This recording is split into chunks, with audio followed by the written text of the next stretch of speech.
You may know McAfee as a hugely popular antivirus software that's been around for a while, but not a lot of people know about its creator, John McAfee. Recently, John McAfee has made headlines because of his unusual death inside a Spanish prison. This happened during a time when his extradition case was underway. Was it murder? Was it suicide? Was he killed by the US government? Let's find out more. How did John McAfee rise to fame?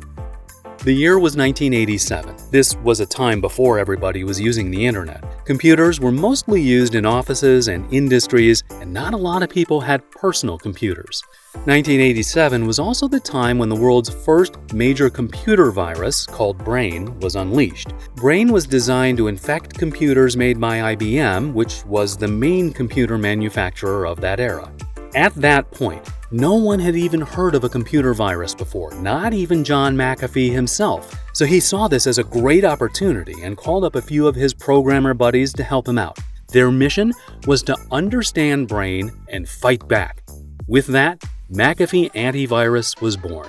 It was a huge success, and McAfee became a household name for his antivirus software. McAfee gone mad. 7 years later, in 1994, McAfee sold his stake in his company for $100 million. He then ventured into other tech businesses unrelated to antivirus software, but these were lower profile and short-lived. Then the financial crisis hit the US hard in 2007. John McAfee was affected too, as most of his fortune was drained. A year later, he moved to Belize in an upscale area known as Ambergris Caye. Here, his interest shifted from computer science to biology. At this time, McAfee was working on herbal antibiotics, which he claimed could stop a mechanism in bacteria called quorum sensing. This is a process by which bacteria communicate with each other. He then built a production facility in the county of Orange Walk. However, Belize police suspected McAfee of manufacturing meth. For that reason, they raided his facility in 2012. One of his dogs was shot, and police found weapons and ammo inside his facility. Then he was arrested and put in prison. The drug charges were later dropped, but McAfee was still booked for possession of illegal firearms, but he was still released later on. To McAfee, though, his version of the story was completely different. He claimed that he was fighting a corrupt government and that the raid on his herbal antibiotics facility was done after he refused a demand of $2 million from a local politician. Since then, McAfee has always been concerned about his safety, but he never mentioned who was going against him. At this time, McAfee has been known for always having armed private security around him, as well as a pack of attack dogs around his property.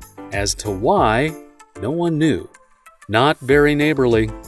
The suspected meth lab was not the only controversy McAfee got himself into. He was even accused of being involved in the death of Gregory Fall, one of his neighbors in Ambergris Caye. Fall was 52 years old and a retired restaurant owner from Florida. He often complained about McAfee's dogs, who were threatening him as he walked by every evening to reach his favorite beach bar. He then said he wanted to poison the dogs. Then, one day, the dogs turned up dead, and Fall became the prime suspect. He died a day later. He was found lying on a pool of blood with a 9mm bullet casing near the body. Police tagged McAfee as the main person of interest in the investigation. But McAfee swiftly ran away to Guatemala instead of clearing his name.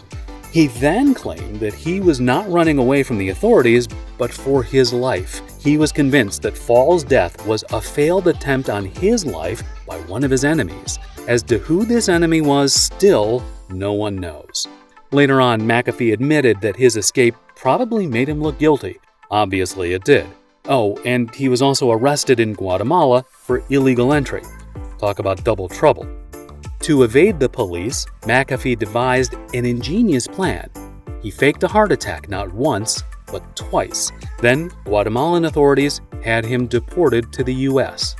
He later admitted that the heart attacks were just a ruse to get the Guatemalan authorities to send him back to the US, which they did in December of 2012. McAfee for president. Here's another crazy fact about John McAfee. He ran for president not just once, but twice. First in 2016, then once again in 2020. When McAfee announced that he would run for president in 2015, he intended to form a new political party, which he called the Cyber Party. After some months, he dropped this strategy and sided with the Libertarian Party. One of his advocacies was fixing the U.S. cybersecurity system, but he lost the race. He ran again for president last year on the premise of serving the crypto community, but he dropped out of the race in March of 2020. McAfee the ladies' man. While John McAfee does have a wife, Janice Dyson, he was also in relationships with multitudes of underage girls. He even once claimed to father 47 children. One of his young girlfriends even attempted to kill him. Remember his herbal antibiotics facility in Orange Walk, Belize? He had one of his girlfriends run the place, despite having zero scientific background. That was one huge reason why the police suspected McAfee was running a meth factory. During the raid in 2012, police even discovered a frightened 17-year-old girl inside the compound. She was found in McAfee's bed. Then, in his escape to Guatemala following the death of his neighbor, Gregory Fall, he took one of his girlfriends with him as well.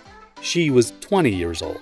He even had a not-so-good run-in with his daughter, who sued him for wrongful death in the case of Gregory Fall. McAfee was ordered to pay $25 million to the Fall family, but he never paid up. Tech entrepreneur turned fraudster. John McAfee was quite the principled man, but his principles were on the wrong side of the law. He once boasted about paying zero income taxes for 8 years straight, all for ideological reasons. That's why the U.S. Department of Justice booked him for tax evasion. He failed to file any tax returns between 2014 and 2018, despite raking in millions from speaking engagements, consultancies, and promotions. That's just half of his claim of paying no tax for 8 years. This tax evasion charge is what led Spanish authorities to arrest McAfee in October of 2020. And that's how he ended up in prison in Spain. And that's not all. A day after he was arrested, the Securities and Exchange Commission then charged McAfee with securities fraud. What's this all about?